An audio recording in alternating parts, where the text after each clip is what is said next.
There's a famous Yalkut Shimoni that if you've learned in a Musar yeshiva, you've heard, and if you've been exposed to basic Musar concepts, you'll be familiar with the Yalkut. But I think there's a tremendous lesson to learn by carefully reading and carefully understanding what this Yalkut Shimoni is telling us. It says the Yalkut Shimoni as follows: Limdecha Torah derech eretz. The Torah is teaching us derech eretz. I would assume this means sort of wisdom and understanding. Kish'adam osa mitzvah, when a man does a mitzvah, ye oso so believe shalom. When a man does a mitzvah, he should do it with a total dedication, with total devotion, v'sameach, and he should be happy. Where do we see this? Says the Yalkut as follows: She'ilu haya Ruvain yodea makasu alav. Had Ruvain known what would be written on him, Shenema v'yishma Ruvain v'yatzelim yodam. Had Ruvain known that the Torah was going to write about him, that he saved Yosef, that he was the one who saved him, hayatono lalichal etzel aviv al ktefo. He would have picked him up, taken Yosef on his shoulders, and walked him back to his father's house. Had he known, it would have been written on him, about him as follows: Ilu haya Aaron yodea, had Aaron known, Shakadosh Baruch Hu kosev alav, gam hine hu yotze l'kroscha v'racha v'samach b'libo. Had Aaron known that when he was going to greet Moshe Rabbeinu, when Moshe Rabbeinu was first coming back to Mitzrayim, and Aaron greeted him, had Aaron known that Hashem was going to write about him these words, that he saw Moshe Rabbeinu was happy, then betupim mochalas yotze l'kroso, he would have greeted him with tambourines, with flutes, with a whole marching band. So the Yalkut is telling us that had these individuals, had Ruvain known, had Aaron known, they would have reacted differently, they would have acted in a different way. And says the Yalkut in conclusion, mitzvah. Originally, a man used to do a mitzvah of Nevi'im kosan alav. The Nevi'im used to write on him what he would do. Akshav she'in Nevi'im. Now there are no Nevi'im. Mikosev osa. Who writes it? Eliyahu Melech HaMashiach. Eliyahu writes it together with Melech HaMashiach. V'kadosh Baruch Hu chosim al yodeim. And then Hashem signs it. So this is the Yalkut. In very simple terms as follows: Ruvain did some good in attempting to save Yosef, but had he been more motivated, had he been more driven, he would have literally saved Yosef. Yosef would not have been sold to Mitzrayim. Yosef would not have been in that pit. Had Ruvain known that they were going to write about him, that he was the one who saved Yosef, he would have grabbed Yosef on his shoulders and walked him back to Yaakov Avinu. So too Aaron, had Aaron known that the pasuk was going to say that he was happy, he meets his brother and he's filled with joy, he would have met Moshe Rabbeinu with tambourines, with flutes. Therefore the Yalkut concludes that when you do a mitzvah, you should do it b'leiv shalom, with a total dedication. You should be happy because you see the difference that a little bit extra push, a little bit extra drive does, so you should do it in the same way. And the problem with this Yalkut is that each of the stories seems to contradict the very point that the Yalkut tells us. And I'll explain to you what I mean. There was much reason for the brothers to assume that Yosef was attempting to kill them.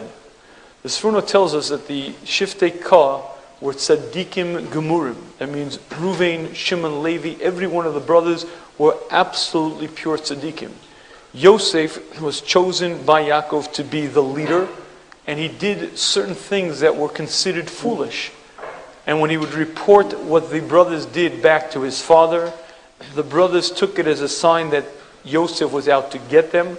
When Yosef had the dreams and he reported it to his brothers, the brothers took it as a further proof, and their assumption was that Yosef was out to get them to be cursed by Yaakov.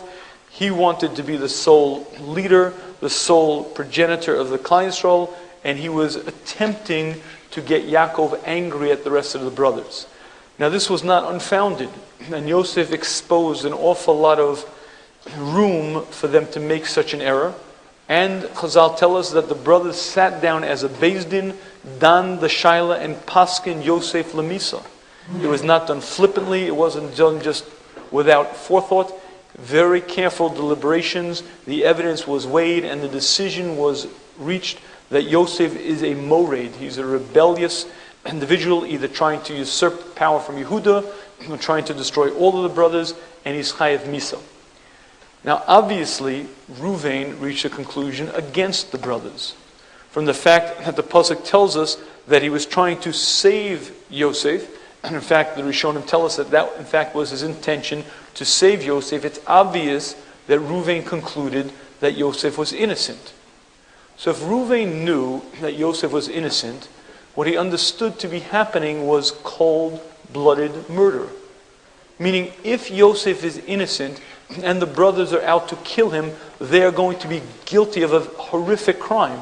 Killing one of the Shiftei Ka, killing Yosef HaTzadik, a crime of unimaginable proportions. So obviously Reuven was very, very motivated to stop this heinous crime.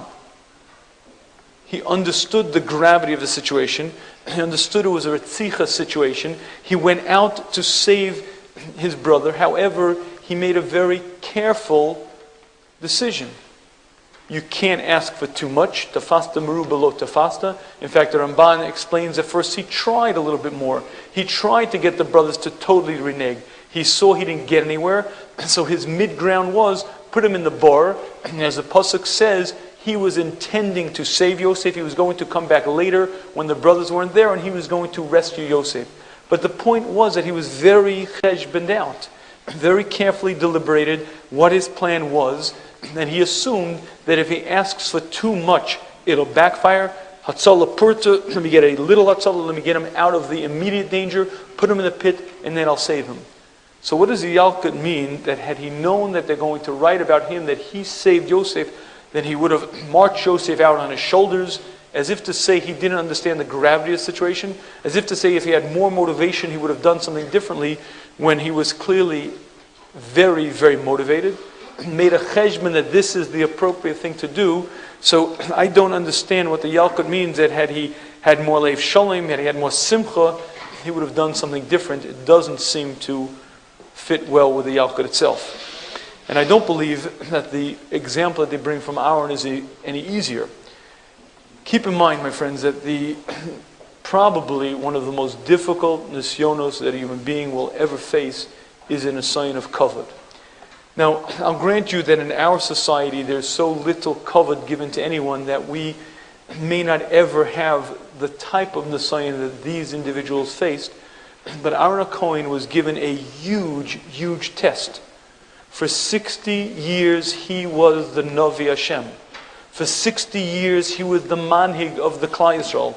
For 60 years Hashem said to Aaron, and Aaron relayed that message to the Bnei Yisrael.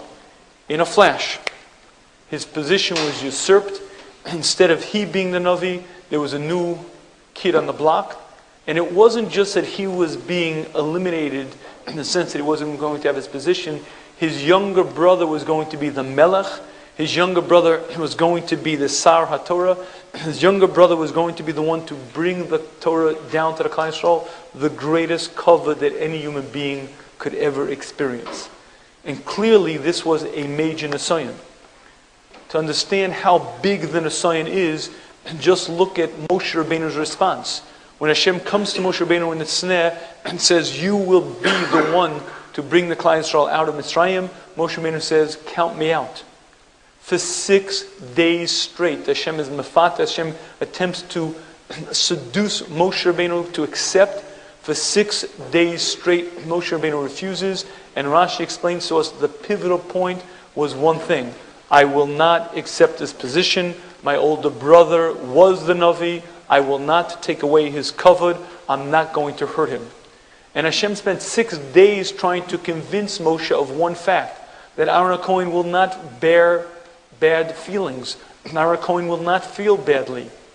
And in fact, finally Hashem Kaviyachol gets angry with Moshe and says, "V'racha v'samach b'libo." You'll see, when you'll meet Aaron HaKohen, when you'll meet him for the first time, he will not feel badly.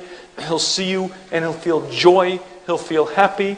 And kachava, when they meet at the first moment, Aaron has joy, happiness in his heart.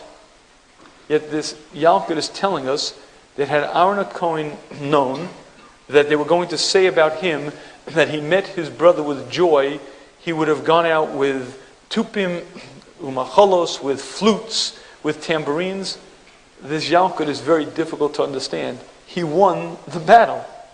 Aaron did it. He won the ultimate championship. He proved himself to be a tzaddik of such purity that there was no jealousy, there was no kinna, there was no any of the normal drives for honor wasn't there. He met his brother with joy in his heart, and to such an extent that Chazal tell us that because of this he was zocha to the Choshen Mishpat. He, as a Kohen, wore the Choshen Mishpat on his heart because such a pure heart deserves to wear the Choshen Mishpat. So he won the war. He was the ultimate champion, the real Gibor. He won the ultimate test. And the Yalkut is telling us that had he known they were going to write about him, then he would have gone out with tupim and machalos, with tambourines and flutes. So the first question is, he was quite happy. And to the extent that he actually was zocha to the Choshen Mishpat for it. And if you'll tell me, oh yeah, he was very, very happy, but there's nachamadrega, it could have been a little bit happier. He could have had another little bit of happiness. I would say to you, therefore what? If the man conquered his nature, if the man met his brother in the midbar with joy in his heart, and he felt great happiness, so he could have had a little bit more happiness. Therefore what? That difference makes a difference. So I believe that this Yalkut is doubly difficult. Number one, Ruvain was motivated to save his brother. Had he known that they were going to say about him that he saved his brother, it's hard to see what he would do differently because he planned it out. And number two, Aaron was very happy. Had he known that they were going to say about him that he saved his brother, maybe he would have had more joy, I don't know, but that little bit of extra joy doesn't seem to make much of a difference. So I'd like to see if we could get a better understanding about what this Yalkut is telling us and understand what's happening here. And to do this, I'd like to share with you an observation. We now enjoy a lifestyle that is vastly different than the way people lived 1,000 years ago and even 500 years ago. You go back some 5-6 centuries in time, you'd see that the average person was living in a bare, austere existence. Dirt floors, cracked walls, tiny little huddles. You can't even call them real houses because they were made of just sort of some boards nailed together. They would chop wood in the morning, put it in the stove, subsistence farming. The average person was dirt poor. All of the conveniences that we have were non-existent. Our life right now is radically different in almost every imaginable way. The comforts, the luxuries, the pleasures, the food, the cars, the technology was unheard of. And there were certain pivotal points in history that really made the change. One of those pivotal points was the Industrial Revolution. Up until that point, the average person was involved, engaged in private enterprise. If I was a tailor, I sewed together suits. If you were looking for a suit, you came to my house, I measured you and made for you a suit. If I was a farmer, I wasn't a commercial farmer. I grew vegetables, I grew corn or whatever I grew for my own subsistence. And basically, the human race lived hand to mouth, barely eking out a living, barely producing things, and the average person was dirt poor. The major breakthrough of the Industrial Revolution was intense production, producing mass goods, creating factories, creating systems so that one person can produce a huge amount of stuff. And if one person can't do it, a few people help him, 5 people, 10 people, you started factories, started production systems, and the amount of output that the human race began putting there was phenomenally increased. Goods were available, people can now buy clothing, food was available, the concept of housing, the world changed. However, the Industrial Revolution began long before there was power to power it. You see, the Industrial Revolution began in I would say the 1600s, certainly the 1700s when it really took hold, but electricity was not of any use until centuries later. So you had people who were organizing factories, they had the concept of producing mass goods and the need to move it across the country, but the basic source of energy, the basic power to the machinery wasn't there. One of the pivotal points in history was in 1769 when James Watt invented the steam engine. Now the steam engine was a tremendous revolution because by harnessing the power of steam, there was now a force. There was now an energy source that could power machines.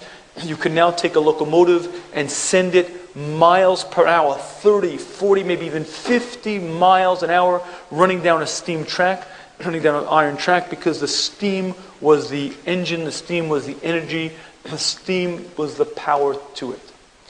And I'd like to share with you one interesting observation about this. What is steam?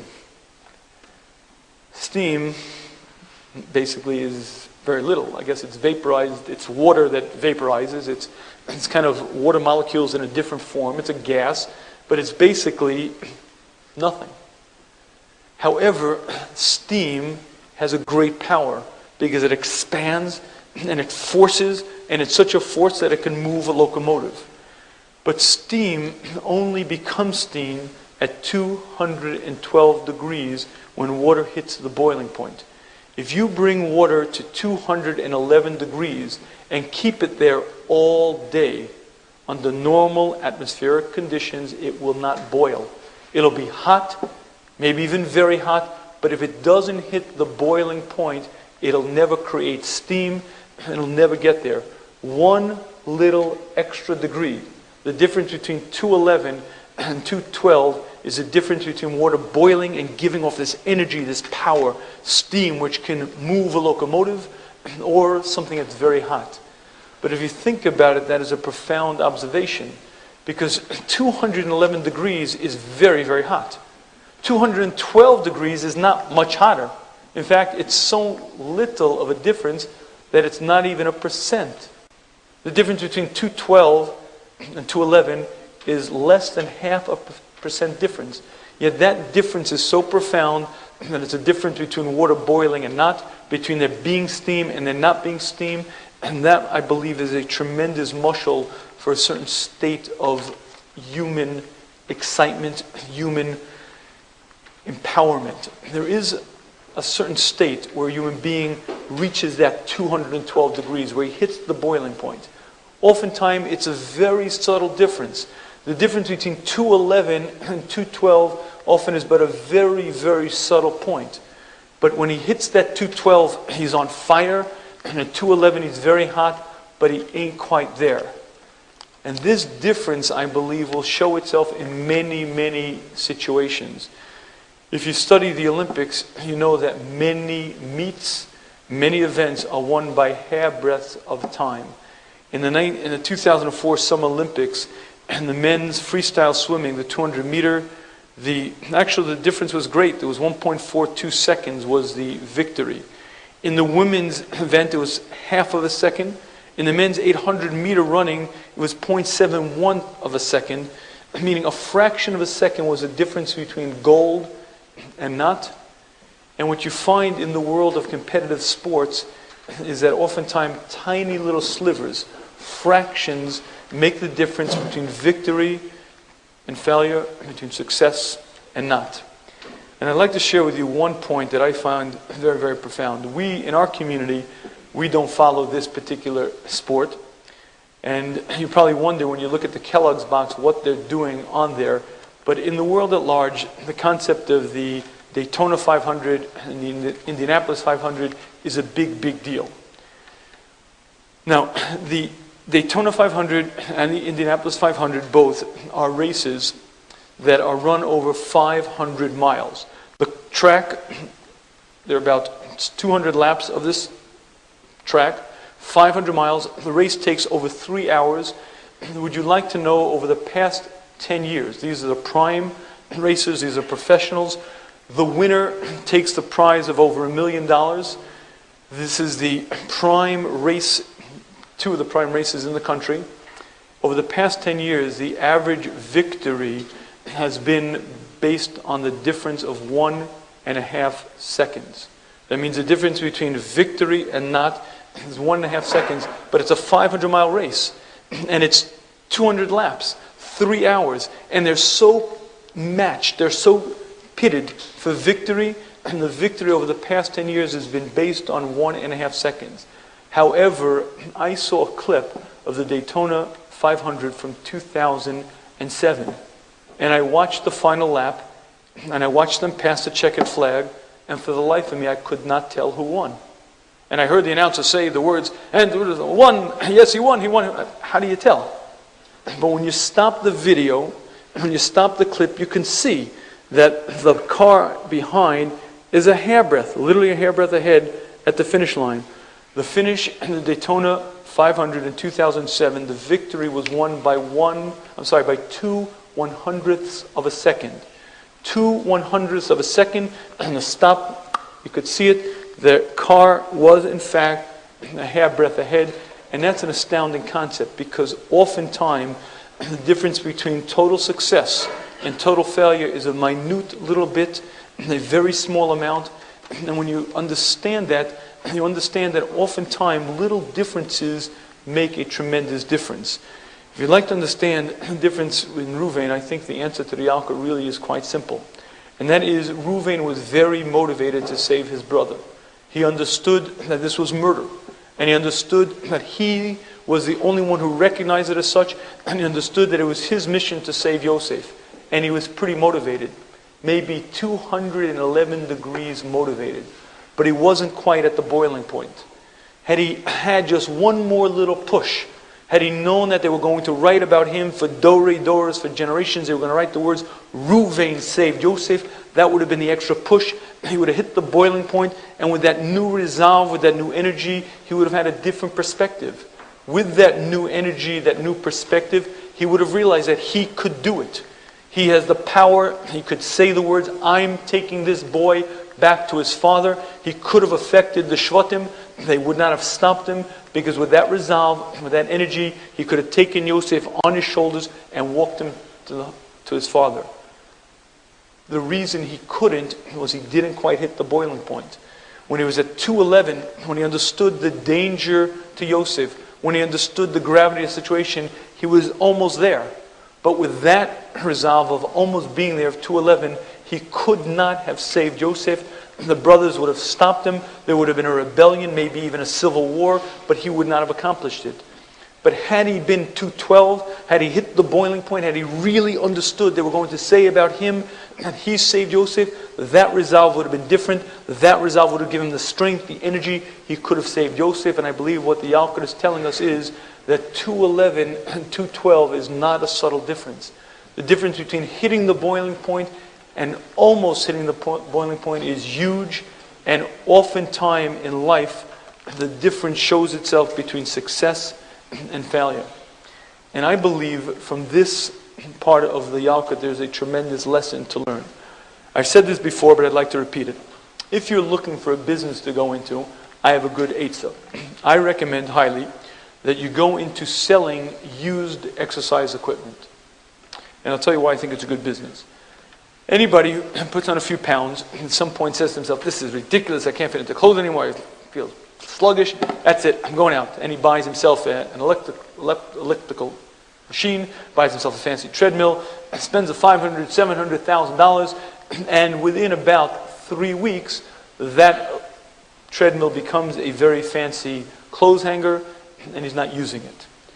And the reason for that is because he began his program with a tremendous desire. I want to lose weight, I want to get in shape, and he begins this new program with a desire, and he may even take it to the next stage. He may even reach a level of commitment. I am committed to doing this. I'm going to get on that treadmill every day. I'm going to run, I'm going to exercise, I'm going to get in shape. And when you have desire and you have commitment, you go out and you buy yourself your treadmill, your elliptical machine, you invest the money, you begin the program, you begin doing what you should do, but then something happens about week 3, week 4, week 6, or week 8, and that is the desire sort of wanes a little bit, that commitment sort of relaxes a little bit, and before you know it, your treadmill is acting as your coat hanger, and that's when, if you're in business selling used equipment, you look up the ad on luach.com, you look up the ad in the newspaper, you pick up that $1,000 treadmill for $200 and go sell to somebody else who now has a new desire for $800, and you got yourself a nice little business, used exercise equipment. But my friends, here's the very key observation. Desire is a big deal.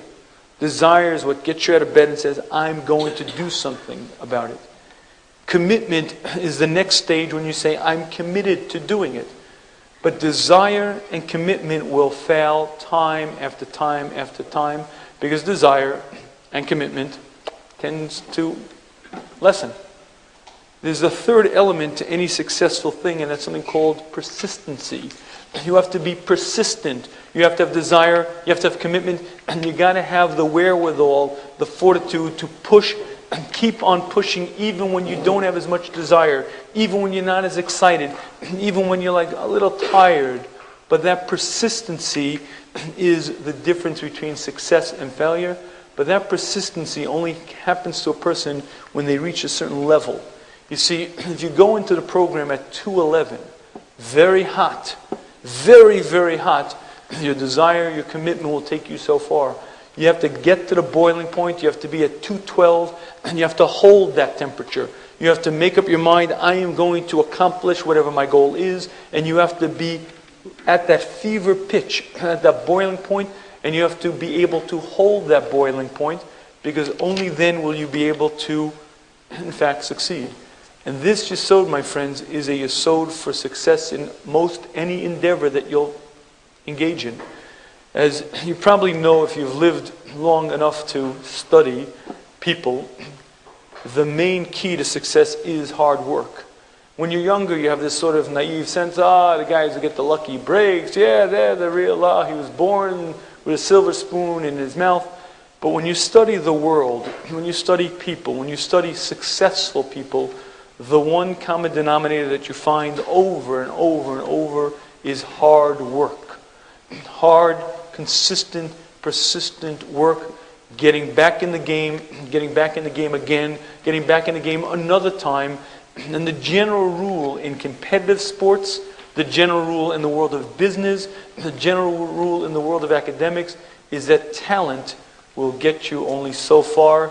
The victory usually goes to the one who prepares more. The victory goes to the one who works harder. That's the usual rule of life. However, to do that, you need desire, you need commitment, and you need a persistency. But that persistency means you got to be at the boiling point and learn to hold the boiling point. And to hold the boiling point, what you really need is something called inspiration. And for many years now, I've been a big fan of inspirational material, whether it be autobiographies by great people, Jewish, secular, doesn't matter to me, because if you watch a person who's accomplished something, you can learn from them, whether it be inspirational stories, even inspirational speakers. I think it's a very big part of successful people's lives to learn to find inspiration. However, there are two major weaknesses with inspirational material, inspirational seminars, autobiographies. This whole concept called inspiration has two major weaknesses to it. The first is that you need chizuk in your inspiration. You see, inspiration comes and inspiration goes. You get excited and then it leaves. You go to a seminar, you read a book, you have a life event, and you get really, really excited. That's it, I'm buying the treadmill, that's it, I'm doing it. And you're really inspired. But the inspiration weakens. I have a Masorah, I have a Kabbalah from my Rebbe to learn Musar 20 minutes every day. And for much of my adult life, from the time I became a Ben Das, I kept that. There were short periods when I have to admit that I didn't. And I remember very vividly one time period when I didn't learn Musar on a daily basis. Now, I want you to keep in mind, I was a Rebbe in Yeshiva. I was learning many, many hours a day, preparing for shir, giving shir. I was very, very involved. I was even giving Musar Shmuz. But for whatever which reason, I was not keeping a daily Seder in Musar at that point. And when I look back on that time period, I recognize that I made my most grievous errors. I made the most dumb mistakes. And the real reason was really quite simple. That boiling point, that inspiration, understanding what life was about and really feeling it was somehow lacking. And if you don't have a very vivid understanding that I'm here for a few short years, this world is passing, I have a mission, I have a goal, if that understanding sort of weakens a bit, you make different types of decisions. And I look back at that time period and I recognize that the inspiration that I had, that I sort of allowed to lack because I wasn't constantly re-inspiring it, allowed me to make some bad decisions. And as a result of that, I regret and have since begun again on a regular basis, learning Musar. Now, I say this next part with all its due meaning. I've had from time to time people say to me, the Shmuz is good. I like it, but to be honest with you, it's getting boring. It's getting boring. All right, granted, it's about growing and changing. 1 week it'll be about anger, next week about humility. 1 week it'll be about debt, next week it'll be about marriage. 1 week it'll be about, evolution. And granted, you bring all kinds of stuff from science and then stuff from history and observations of life. But at the end of the day, it's all about the same stuff. It's about growing and changing and getting inspired. It's like, it's getting boring. Why don't we do something else? And I've had guys say it to me almost bezel lashon. Now, I have a daughter who is very skilled at Chinese jump rope. And I've considered, instead of doing a Musar Shmuz, giving a seminar in Chinese jump rope. We could do highsies and lowsies, using elastic jump ropes as opposed to regular. We could do that because the fella has a legitimate claim. All that we do is talk about things like growth, change, understanding why I'm here, understanding my future, understanding my relationships with others, understanding the effects of my work. It's all the same stuff. So after a while, it gets boring. But you got to hear the words. You see, on the one hand, the person is right. But that's exactly the point. You see, if something got you to the boiling point, it's not sufficient for you to get to the boiling point. What you have to know is how to hold that. And what that means is, when you sit down once upon a time to a Mesilas Yesharim, and it moves you, and it excites you, and you reach that fever pitch, you get it, I understand what I'm doing on this planet, and I'm a different person, that's very impressive. But if you can't go back to that moment, if you can't get re-inspired, that inspiration leaves you, and you're back to where you started, and you're not much different than you were before. And one of the great tricks in life is not just learning how to get to the boiling point, learning how to get to the boiling point and hold it. And learning, if it's a Musar Shmuz, learning to come to the Musar Shmuz, even if the first moment of excitement isn't there. It is true, like anything new, the first few times, the first 6 weeks, 6 months, whatever that window of time is, it's exciting, it's new, it's fresh, and it loses some of that. But that's exactly the point. When it loses some of that, that's when it's difficult, or more difficult, to hold the boiling point, and to force yourself to come anyway, and to force yourself to get into it, and whether it be learning Musar, whether it be attending a Musar Shmuz, learning not just to reach the boiling point, but to learn to hold it and maintain it, is something that requires regular chizuk. Now, my friends, don't think that it's in our world only. This concept is understood by people who excel in almost every endeavor. When I travel, I sleep exclusively in motels like Motel 6, maybe the Red Roof Inn. Who's ever running the $39.95 special that evening is my place. Not everybody has my impeccable taste and choice of establishments. Other people tend to spend more money and stay in different type of hotels. The Ritz-Carlton is one of them. Now, you're not going to get a Ritz-Carlton room for $39.95, but it is a vastly different experience. But you have to understand the philosophy of Ritz-Carlton. They are not telling you that they have the finest property in North America or the globe. They're not telling you that their amenities, that their spa, that the thickness of the carpet is the best in the world. They're not even telling you that their food is the finest cuisine. Although all of that may be true, that's not the package they're selling you. The package they're selling you is, when you walk in, you will feel like a king or you will feel like a queen, because we are at your service. And there are 25,000 employees of Ritz-Carlton who live, eat, sleep, and drink that to the extent that it's a consistent product. Their service is impeccable, and they've been studied, they've been analyzed, they win award after award, because the service that they provide is absolutely world class. Now you may wonder, how do they get their 25,000 employees to do that? We can't get teenage kids to be polite, and yet they're getting people to treat regular guests as if they're ladies and gentlemen, kings and queens. Well, the answer is they understand a bit about the human. The first part is a very rigorous examination. It's not really an employment process. They meet you, and they spend 2 days meeting you. And if you pass the very rigorous employment process, you begin a 21-day training program. A 21-day training program indoctrinates you into their mottos, their credos. It's a 20-point service concept, and it basically surrounds the concept of our job is to serve, our job is to provide service, our job is to make our customer feel welcome. But this is where Ritz-Carlton really excels. It's after the 21 days when every employee takes their position, whether it's busboy, chef, maitre d'. Every single employee in Ritz-Carlton will spend the first 15 minutes of their day reviewing with the other employees one of those 20 principles. You see, they learn Musar B'Spilus 15 minutes a day with the other employees, and they discuss one of the principles, whatever the service principle is. How can we apply it? Where can we do it? Where did we do well yesterday? Where can we do today? And it's part of the culture. It's a mandatory 15 minutes a day of Musar Seder, Chazering, learning again. But wait a minute, you're a mature person. You learned that yesterday. You've been working at Ritz-Carlton for 10 years. You know all this stuff. What are you saying it again and reviewing it and reviewing it? What are you...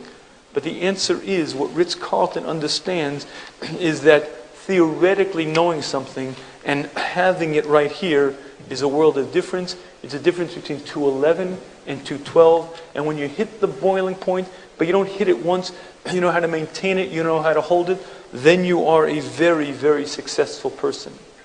And that is a tremendous, tremendous concept. So if you'd like to know the first problem with inspiration, the first problem is that it comes and goes. It's not enough to know how to hit the boiling point. You got to know how to keep that inspiration. You got to know how to keep it at that boiling point. And one of the weaknesses of inspiration is you get inspired, but you have to learn how to keep it. But I believe that there's a second weakness in inspiration, and it's really rather powerful. And I'll share with you what I mean. Does anybody know what the times for the 200-meter freestyle swim in the 1968 Olympics was? Anybody know offhand? 1968 Summer Olympics. What was the time for the 200-meter men's swim? Not a lot of people know. Okay, who won the Heisman Trophy in 1995? Okay, what about the last Nobel Prize in Science? Anybody know that one? How about, who was the richest guy in Poland in the 1850s? Anybody know that one? You see, the facts, the victory, the glory, the gold, even money, doesn't really matter, and people don't even remember it a year after it's done.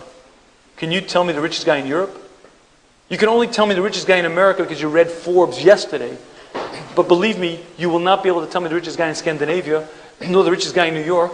But it's his life, and he's striving, and he's reaching it, and he reached that level. He's the richest guy in New York. So who cares? You see, who cares? Because it really doesn't matter. And even for a minute, if it mattered, because he won the gold medal, he won the absolute level of perfection, he reached the gold, and he won the 800-meter race. It doesn't matter to very many people. And even if you tell me it matters to him, I guarantee you, by the time he's 50, nobody cares. By the time he's 60, his grandchildren are sick, and oh, there goes Grandpa again with the war story. I know, Grandpa, it's hot in Mexico, and you were running, we heard it already, it's boring. But you see, nobody cares. Your grand success, your huge accomplishments, you reached the absolute pinnacle, nobody cares. And the truth be told, even you don't care. And that, my friends, is a rather disheartening concept.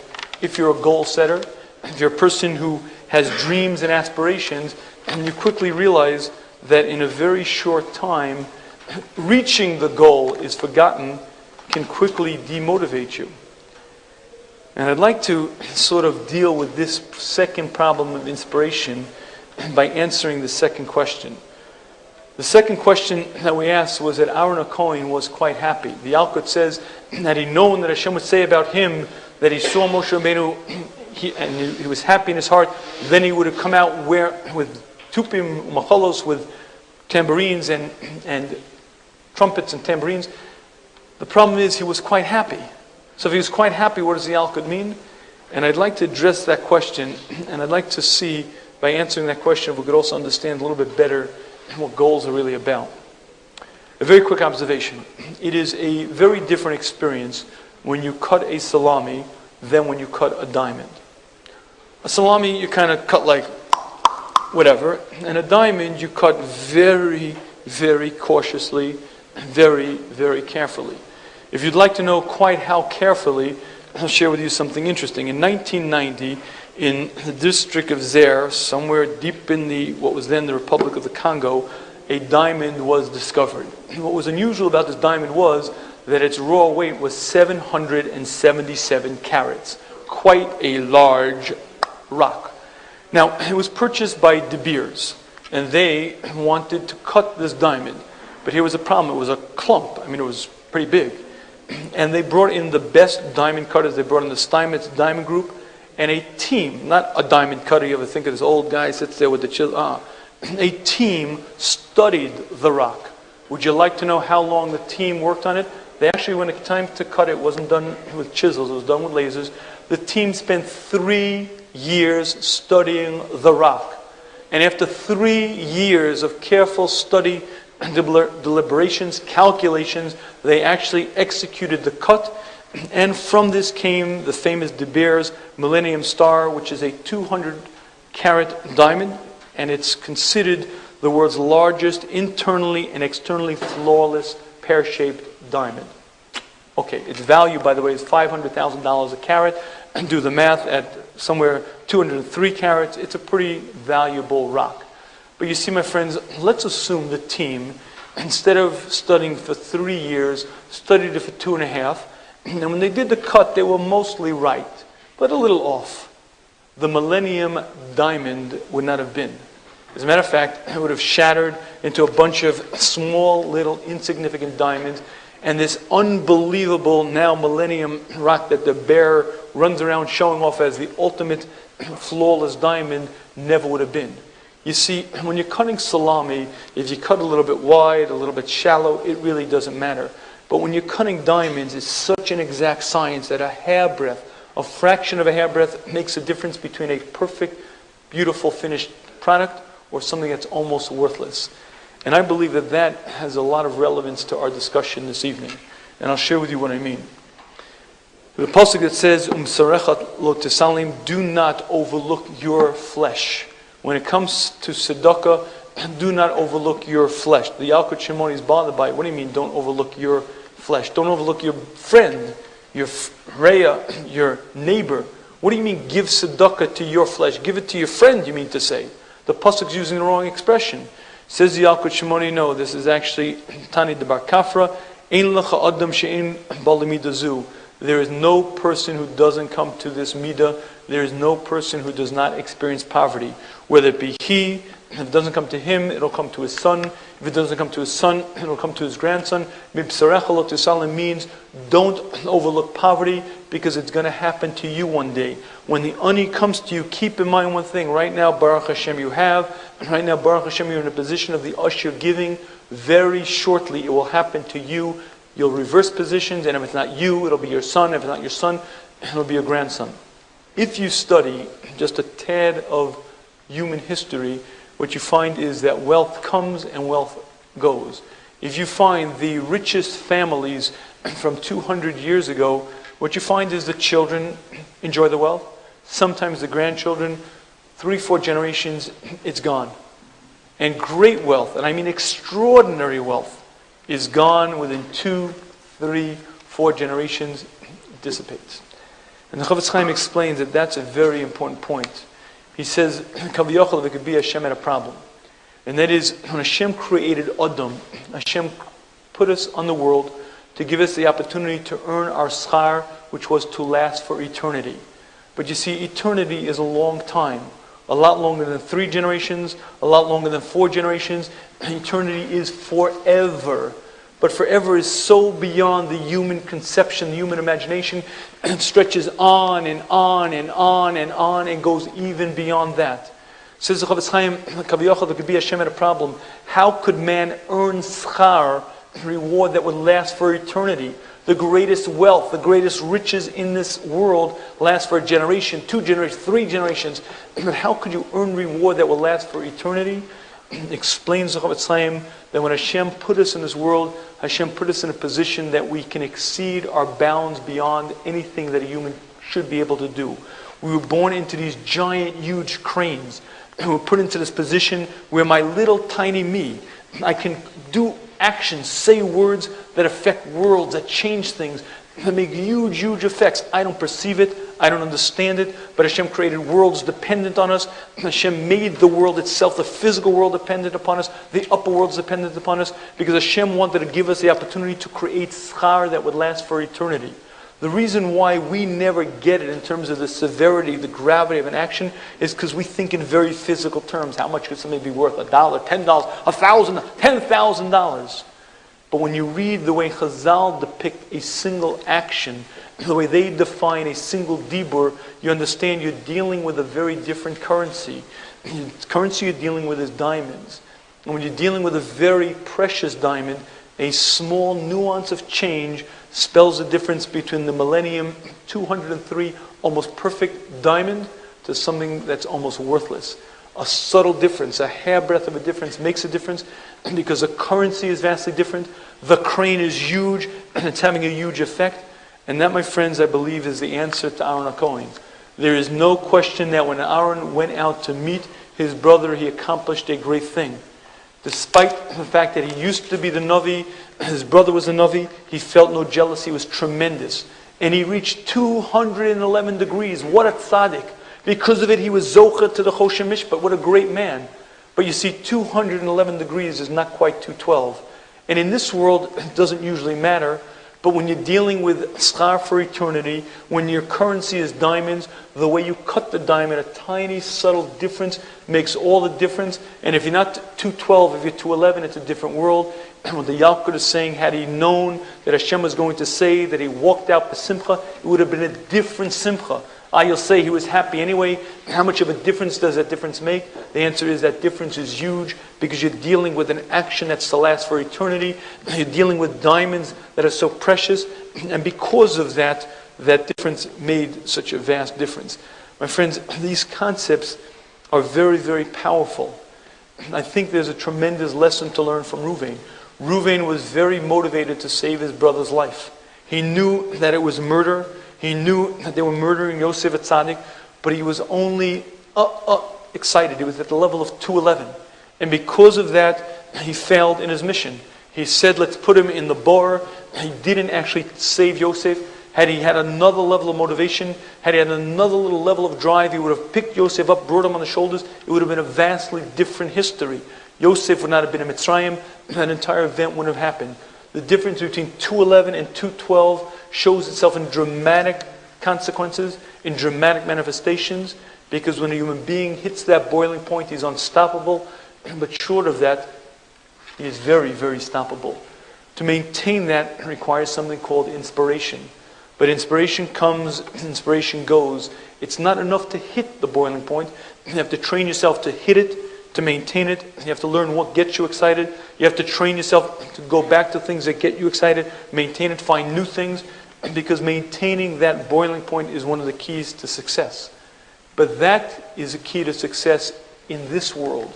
If you want to make money, if you want to win the Olympics, if you want to live a successful life, you have to be motivated, you have to be fever-pitched, you have to be at 212 degrees. But if you want to really succeed in life, if you want to succeed for eternity, you need the fever pitch for a wholly different reason. And that is because the difference that a subtle difference makes is huge when you're dealing with things that last for eternity. When Aaron HaKohen went out to meet his brother, he was very, very hot. He met his brother with simcha b'leiv. It was an almost perfect act. And in this world, the difference between an almost perfect act and a perfect act isn't that great. But when you're dealing with reward for eternity, when your currency is fine, fine diamonds, when it's a 777 carat rock that you're cutting, the difference between the exact right cut and the slightly off cut is huge. And that, I believe, is exactly what happened with Aaron HaKohen. And that is what the Yalkut is teaching us. And ultimately, the Yalkut also gives us the final lesson. And that final lesson is, what is the ultimate inspiration? Okay, I get it. I want to succeed, whether it be in this world, whether it be in the world to come, but how do I keep inspired? So the Yalkut tells us in its conclusion, it's one simple understanding. Every word that I say, every action that I take is being recorded. Who's writing it down? Eliyahu, Hanavi, the Melech, and the Melech HaMashiach are writing them down, signed by Hashem. It's being videotaped, it's being recorded. It will be there for eternity. Every time I say, what's the big deal? Davening mincha with a minyan, without a minyan, with kavana, without kavana. Does it really matter? Seder had in Mishnayos, I have to keep it every single day. I'll miss today. It's not the biggest deal in the world. Does it really, really make a difference? But when you understand this very simple concept, I'm being videotaped. For eternity, this moment is being recorded. And I will be weighed and measured, it will be dissected. Says the Yalkut, that's the most motivating force that a human being could tap into. If I could think about it, if I could understand it, that my actions, my discussions, how I speak to people, how I act with people, how I act with my wife, how I act with my children, how I act with my boss, how I act with my employees is being recorded and being permanently part of the record. Says the Yalkut, that's one of the most motivating and powerful forces in the world, because when a person understands that, they begin to understand a vastly different perception. Let me close with a story that I think encapsulates this very concept. It was the end of World War I, and the Jewish conscripts in the Russian army were still eating tray food. Keep in mind, you went into the Russian army and you were told what to eat. It was honest, they were putter, but the reality is that many, vast amounts of Jews were in the army eating tray food. The Chavetz Chaim, as an older man at the time, decided that he had to do something about it. He decided he was going to open up a kessel kosher, he was going to open up a kosher kitchen to organize the townspeople in the various towns to get kosher food to the soldiers, the Jewish soldiers who were there. Now, the Chavetz Chaim was an old man, recognized the need, but he really didn't have the power to do this alone. So he made the very difficult journey from Radin to Vilna to visit with none other than Rav Chaim Ozer. When the Chavetz Chaim walked in, needless to say, Rav Chaim Ozer stopped whatever business that he was involved in. The great Chavetz Chaim came, and the two met.